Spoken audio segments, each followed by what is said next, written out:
we don't want to bring something out just to bring out something new, but rather improve your ride experience. And that's what we've tried to develop here with the Elixir brakes. I mean, clearly you can tell they're called Elixir based on what everyone's wearing. So the main goal here was to take the basic architecture of a Juicy and see what we could improve on.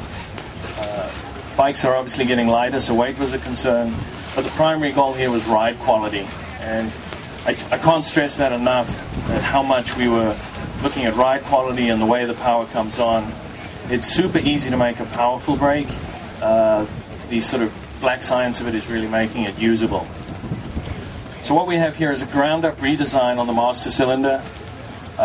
We've been able to incorporate the reservoir around the entire cylinder.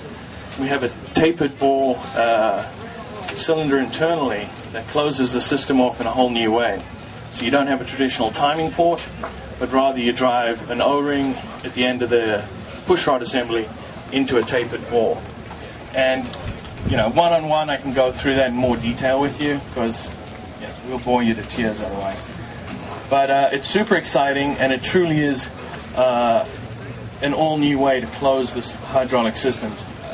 Juicy's and our competitors all use the same basic technology today, and this is groundbreaking as far as we're concerned.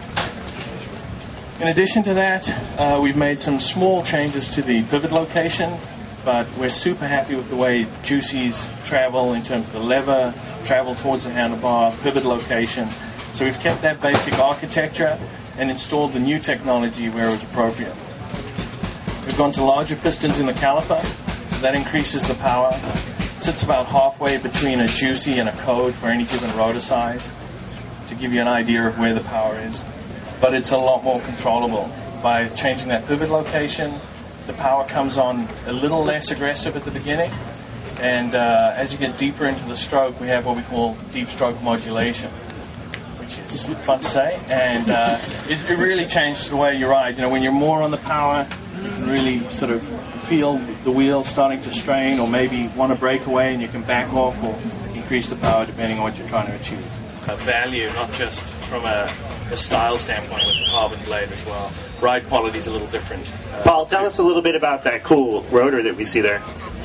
The rotor is the next generation for us of our G2. So we went to our marketing department and we were able to come up with a new name. So this is the G3. Pretty awesome, dude. But we've basically taken our design that we've been having iterations of for a number of years, and rather than just scrapping it, take a sort of suspension design philosophy where we'll tweak it and improve it as we learn more.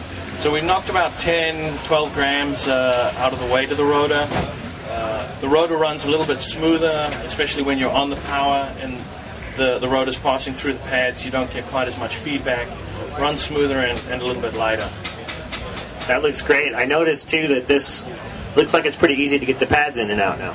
Yep, we went to, for a couple of reasons, we went to a top loading pad. It allows us to open the top of the caliper, get a little more airflow through there.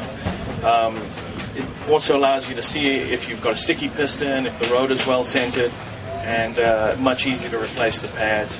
We have a second level of redundancy, similar to Code, where you have a bolt running through the pads and then a little E-clip on the end. The bolt's threaded in, so even if you lose the E-clip, your pads shouldn't jettison out of there. We do have a new piston design as well. It is actually grooved and saves us a good 10 to 15 degrees in heat management, which we'll show you at a more appropriate time when we can take those pistons out. But the caliper and the lever are ground-up redesigns outside of the geometry. Awesome.